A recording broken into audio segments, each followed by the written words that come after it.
Selamat datang di Ritanar, studio novel, fiction, fantasi timur, roman. Sebelum memulai novel ini, jangan lupa subscribe, like, komen dan share. Selamat menikmati, semoga menghibur. Salam santun. Bab 13, Gadis Pemberani. Setelah melewati semak belukar, akhirnya tibalah juga mereka di jalan yang seharusnya mereka tempuh. Namun senja di ufuk barat telah memudar. Gemerlapnya malam mulai menghantui setiap insan yang berjalan dalam keserakahan.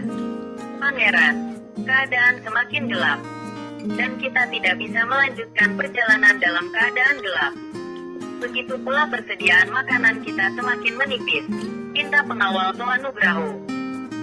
Toa Nugraho turun dari kereta kudanya, dengan tatapan yang sangat tajam mengarah kepada para pengawalnya yang sedang menyuruh gadis-gadis tawanan masuk ke dalam gerbong kereta.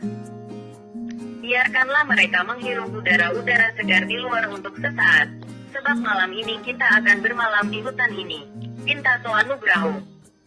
Bermalam di sini? Tanya Zuzao dengan raut wajah yang sangat cemberut. Iya Zuzao, sebab kita tidak bisa melewati hutan ini dalam kegelapan malam. Baiklah, Pangeran. Tapi, apakah Pangeran tidak salah memberikan keleluasaan kepada mereka? Tanya Zuzao, sebelum mengalihkan pandangannya kepada Ashumi dengan raut wajah yang sangat geram. Di lain sisi, dia sangat tidak setuju dengan jalan pikiran dari Toa Nugraho.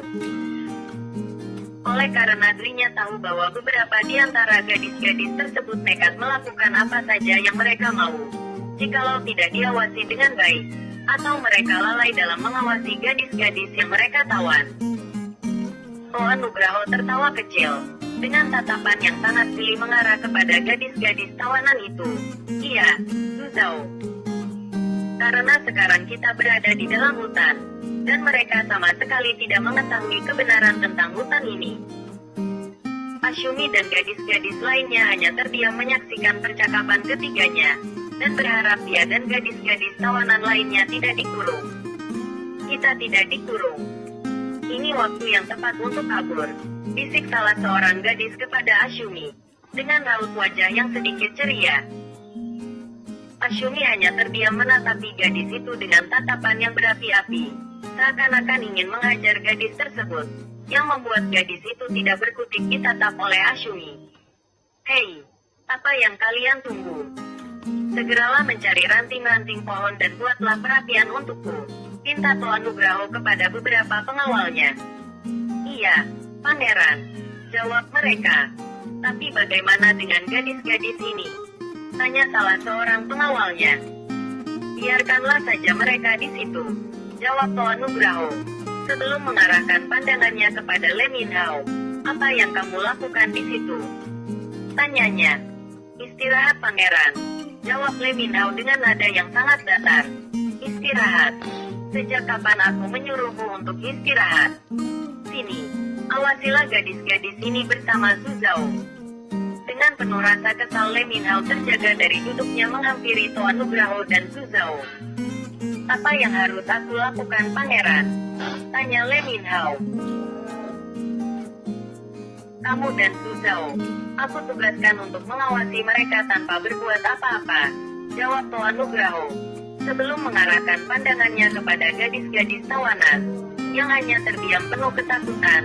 Tapi, jikalau salah satu di antara mereka melakukan tindakan yang tidak-tidak, maka perbuatlah apa yang kalian bisa agar mereka tetap menaati kalian berdua, sambungnya. Baik Pangeran, cetus Le Minhao. Omong kosong. Ashumi mengumpat keras dalam benaknya, dengan tatapan yang berapi-api kepada Toa Nugraho. Kenapa kalian berdiri terus? Tanya Le Minhao kepada gadis-gadis yang mereka tawan itu. Bukan urusanmu, jawab salah seorang gadis dengan raut wajah yang sangat muak menatapi Toa Nugraho dan para pengawal lain yang masih berada di situ. Hei, diam kamu, tegas Le Minhao dengan raut wajah yang sangat geram. Gadis itu sungguh sama sekali tidak mau mendengarkannya. Walaupun Le Minhao sementara berbicara, gadis itu terus membuang-buang ludahnya, seakan-akan sirik dengan Le Minhao. Hal tersebut membuat Le Minho sangat geram terhadapnya, karena dirinya dianggap sangat tidak berarti di mata gadis tersebut. "Apa yang engkau mau?" tanya Le Minho, seraya memegang erat dagu dari gadis tersebut, sebelum meludahi muka gadis itu. Toa Nugroho yang menyaksikan mereka dari jarak jauh mulai batuk-batuk pelan, seakan-akan memberikan isyarat kepada keduanya untuk membuat gadis tersebut taat dan tunduk kepada mereka berdua. "Akan aku tutup mulutmu, agar engkau berhenti berbicara," pinta Le Minho, seraya mencabut rumput-rumput yang tumbuh subur di sekitarnya, sebelum memasukkannya ke dalam mulut gadis itu. Gadis tersebut tidak berhenti berbicara seolah-olah dirasuki setan, dengan terus menghujat Le Minho, sampai-sampai membuat Su Zhao yang dari tadi diam menyaksikan keduanya mulai angkat bicara. "Diam kau!" tegas Su Zhao dengan raut wajah yang sangat geram. Walaupun demikian gadis tersebut makin menggila-gila menghujat Le Minho. Dia kemudian memukul pundak serta dada Le Minho beberapa kali, sehingga membuat Le Minho tidak dapat mengontrol emosi dan keseimbangan tubuhnya, karena didorong oleh gadis tersebut yang hampir membuatnya terjatuh. Pada saat yang bersamaan, gadis itu menarik pedang yang tersarung rapi di pinggang kanan Le Minho, sebelum menghunuskannya ke arah Le Minho. "Mati kau!" teriak gadis itu. Le Minho dapat menghindari serangan dadakan dari gadis tersebut, karena kedua tangan dari gadis itu terikat, yang membuat kecepatan tangannya sangat lambat. Walaupun demikian Le Minho sangat kaget akan kelakuan gadis itu, yang membuat raut wajahnya menjadi pusat pasi. Begitu pula dengan Su Zhao, dia sangat kaget melihat keberanian gadis itu.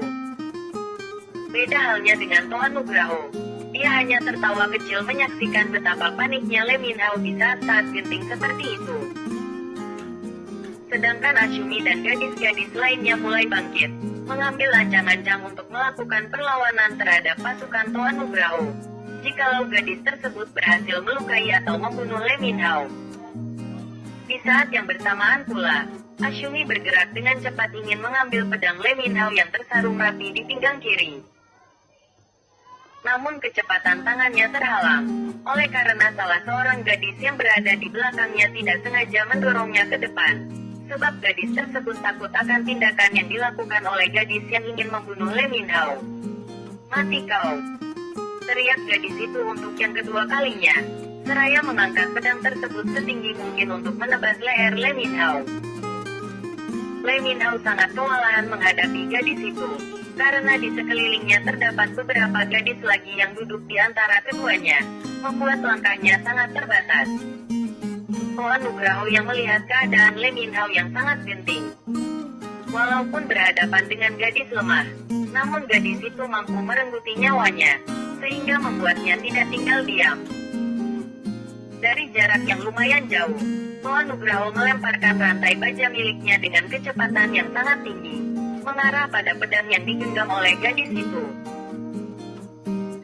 Rak pedang yang digenggam erat gadis tersebut terlempar sangat jauh, ketika rantai baja dari Toa Nugroho mengenai pedang itu, yang membuat tangan gadis tersebut bergetar tidak menentu, akibat benturan dahsyat yang dihasilkan dari bola bergerigi yang dilemparkan oleh Toa Nugroho. Terima kasih. Salam santun.